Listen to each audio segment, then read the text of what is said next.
बिहार की पूर्व मुख्यमंत्री राबड़ी देवी को एक बार फिर 10 सर्कुलर रोड स्थित सरकारी आवास खाली करने का नोटिस जारी किया गया है। भवन निर्माण विभाग ने कहा कि यह आवास अब बिहार सरकार के मंत्री नंद किशोर राम को आवंटित किया जाएगा। इस पूरे मामले पर भवन निर्माण मंत्री लेसी सिंह ने प्रतिक्रिया दी है। लेसी सिंह ने कहा कि इससे पहले वर्ष 2025 में भी राबड़ी देवी को आवास खाली करने का नोटिस दिया गया था, लेकिन अब तक आवास खाली नहीं किया गया। उन्होंने कहा कि विभागीय प्रक्रिया के तहत दोबारा नोटिस जारी किया गया है। वहीं इस नोटिस के बाद बिहार की सियासत में बयानबाजियां तेज होने की संभावना है। अब सबकी नजर इस बात पर टिकी है कि राबड़ी देवी की ओर से इस नोटिस पर क्या प्रतिक्रिया सामने आती है। देखिए, पिछले वर्ष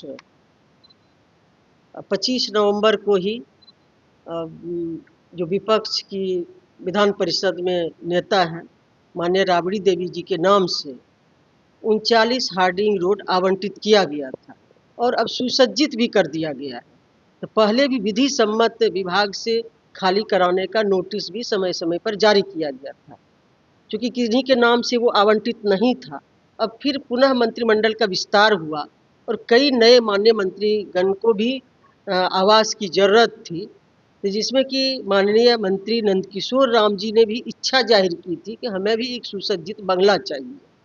तो उनके नाम से 10 सर्कुलर रोड माननीय मंत्री नंदकिशोर राम जी के नाम से आवंटित किया गया है। तो अब ये स्वाभाविक है कि विधि सम्मत विभाग ने नोटिस जारी किया है खाली करने का, उनको भी मकान देना है। जो हमारे नए माननीय मंत्री गण ने शपथ लिया है, उनको भी आवंटित करना है मकान। उसी सिलसिले में ये विभाग ने निर्णय लिया गया है। नहीं, देखिए, इसमें कोई राजनीतिक नहीं है। ये पहले ही पिछले वर्ष ही इस तरह का विभाग ने सरकार ने निर्णय लिया है कि उनको भी एक माननीय राबड़ी देवी जी को भी एक सुसज्जित बंगला सुसज्जित कर भी दिया गया है, बड़ा बंगला दिया गया है। ऐसा नहीं है कि कोई राजनीति से प्रेरित होकर इस तरह का मामला है।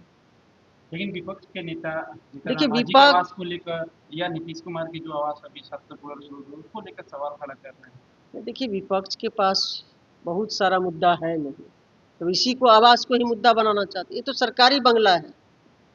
सरकारी बंगला तो कोई अपना पर्सनल रहता नहीं है, कभी किन्हीं को अलॉट होता है, कभी किन्हीं को अलॉट होता है जो इंटाइटल है।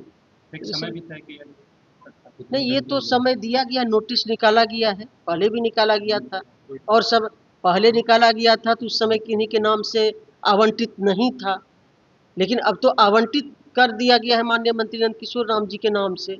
तो अब तो स्वाभाविक है कि उनको भी हमको मकान देना है, तो विभाग ने विधि सम्मत नोटिस जारी किया है। अब तो खाली कर देना चाहिए। अगर नहीं खाली करते तो क्या कानूनी अब नहीं का तो बाद की बात है, अभी तो नोटिस जारी किया गया है।